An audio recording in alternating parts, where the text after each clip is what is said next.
another episode of Adventures with Miss Birmingham. I'm Hannah Adams, Miss Birmingham 2023, and today I'm so excited for you all to hear from Kim Baldwin. She's the Vice President of Health Strategies for the American Heart Association based in Birmingham, Alabama, and the American Heart Association, I'm really excited to hear from today because of the new partnership that AHA has with the Miss America organization. Heart disease is so prevalent among Americans, and it's especially important for women to be extra cognizant of their heart health. So thank you so much for coming on today, Kim. Thank you for having me. I'm excited to be here. Can you share a bit about who you are, where you're from, and what your role is within the American Heart Association? Sure. So my name is Kim Baldwin. I've been with the AHA since October of 2022. Prior to that, I spent about 12 years in the world of organ donation. And I've been in Birmingham since 2001. I'm a graduate of UAB and just stayed here, originally from Anniston, Alabama. And I just really enjoy the work that we're doing here at the AHA. I love to be able to get out in the community and talk about heart disease, our risk factors, and also what we can do to mitigate those risks. So what specific work is the American Heart Association doing to improve Alabama's heart health? A ton. Some of the most recent projects that we're doing, a lot of people don't realize that we're involved in spaces like nutrition security. And so we were able to organize a third meal and summer feeding program out in Fairfield. We're working on some nutrition security work in central Birmingham with our FQHC's Alabama Regional Medical Services ARMS. So we're helping to identify patients that may be facing nutrition insecurity and help get them through that, help to offer them different options and ways to identify additional resources. In addition to that, we're all about heart health and about, of course, CPR initiatives. So we recently started a brand new initiative with the YMCA, kind of a train the trainer model. To be able to train our community members in this important skill. We do have a goal to have at least one person in every household trained in hands-only CPR. We know that the bystander rates for CPR are lower in our African American communities. They're lower for women. And so we want to kind of mitigate those risks, increase those bystander response rates, make people feel more confident that they're able to respond when they need to. And so being able to train YMCA staff members to offer that training to our community has really been helpful. And I think to date, they've trained about 500 just since February. I was actually just at my local YMCA. I'm from Birmingham, and I remember one of the YMCA trainers mentioning that they were starting CPR training and getting their certification and being able to teach that to people. So that's pretty cool. Oh, yeah. Oh, yeah. We're also really excited about our blood pressure initiatives. We recently did one, not in Birmingham, but in Andalusia and Op, where community members can actually check out a blood pressure cuff from their local library so that they can keep a track on what those numbers are. And those are all things that go into our heart health. Those are things that we look at when we look at our risk for stroke and for heart attack.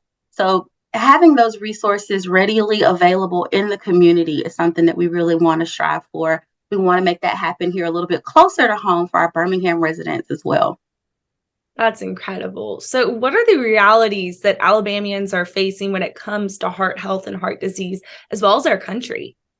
Yeah, so nationally, we've got about 50% of our population that struggles with hypertension. Here in Alabama, that's about 40%, specifically here in Birmingham as well. And that's just people that know they have it, right? There are a lot of people that are walking around and don't even realize that they're hypertensive. So being able to know what your numbers are, keeping a check on your blood pressure, knowing your cholesterol, keeping your weight under control. These are all things that really you have the power to control, and you can lower your risk for overall heart disease and stroke. So you mentioned some of those ways that people can, watch their heart health. Are there any other practical ways that users who are listening may be able to implement in their daily lives? Absolutely. We have a ton of resources available at heart.org, but the one that comes to mind is our Life's Essential 8. So it's really 4 habits that we can take to kind of help to mitigate those risks. And then looking at also 4 health factors that go into heart disease and stroke. So things like having a healthy diet, getting adequate sleep, not smoking, avoiding tobacco and vaping. I know that we're in the middle of our advocacy period. April 27th is actually Advocacy Day. And so for AHA, and if anybody feels inclined, you can go down to Montgomery. I'll be there with my daughter to maybe get some legislation on the table and talked about for tobacco and vaping cessation. But these are all things that we have control over. I think a lot of times people assume, oh, if I have heart disease or if I have a stroke, it's because it's genetic, right? My grandma had a stroke, or, my father had a heart attack. And some of those things are true, but there's a lot that we can do that will actually have a great impact on our overall health and to kind of lessen those risks for heart disease and stroke. Wow, that's so helpful to know. Just implementing those easy steps can save you from a heart attack or heart disease. Absolutely. Absolutely. I think sometimes the one that sticks out the most to me is our sleep. And I think, we're so busy during the day and people are running here and there in meetings and shuffling kids off to practice. And we assume, oh, I'll just get extra sleep on the weekends. Well, one study actually showed that those extra couple of hours on the weekends of sleep can actually increase our overall risk for heart disease. So you can't catch up. You just need to kind of make sure that you're getting about 7 to 8 hours. Use those notifications on your phone, those do not disturbs. Just do not disturb your mama. Take her off that list. I learned that the hard way. But utilize the tools that we do have available. We advocate for the Mediterranean style of eating, the DASH diet. These are things that are easy to do. It's not anything special that you have to purchase, just a way of eating that can kind of mitigate some of those risks, help us to maintain a healthy weight. And of course, keeping a track on our blood pressure, what those numbers are, getting good exercise are all ways that we can have a direct impact on our overall health and especially our cardiovascular health. It's so great that you all lay out those resources on the website too, that people can just easily find those. So definitely go check that out. I'm excited to go look at it some more. Yeah. How could listeners become more involved with what the American Heart Association is doing specifically in Birmingham and in the state? Oh man, we have a ton going on. You can follow us on Instagram. That we are always posting. Our media person, Josh, is fantastic. We've got the Heart Ball coming up in about 2 weeks. We do several events throughout the year. Heart Ball is next. We do a Hard Hats with Heart.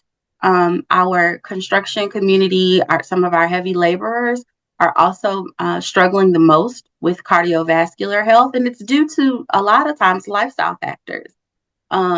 Police and fire are at greater risk because of the stress of their job and the physical demands. And so we want to kind of get the word out in some events that are fun for people to attend, but also bring some awareness. We recently had our Heart Walk in March of this year. We've got a National Walk at Work Day that's coming up. So we just really want to be able to get more active in the community, show people that it's not all or nothing. For me, I think I tend to be a kind of all or nothing person. If I can't dedicate a full 30 minutes to an exercise video or a walk, I'm like, oh, I'll do it later and I'll do it later. And later never comes, right? So if you break that activity up, if it's 10 minutes at work, if it's, taking an extra lap up to the mailbox to get your mail and walking back down, just these little changes, these little extra activities really can add up to a better overall cardiovascular health.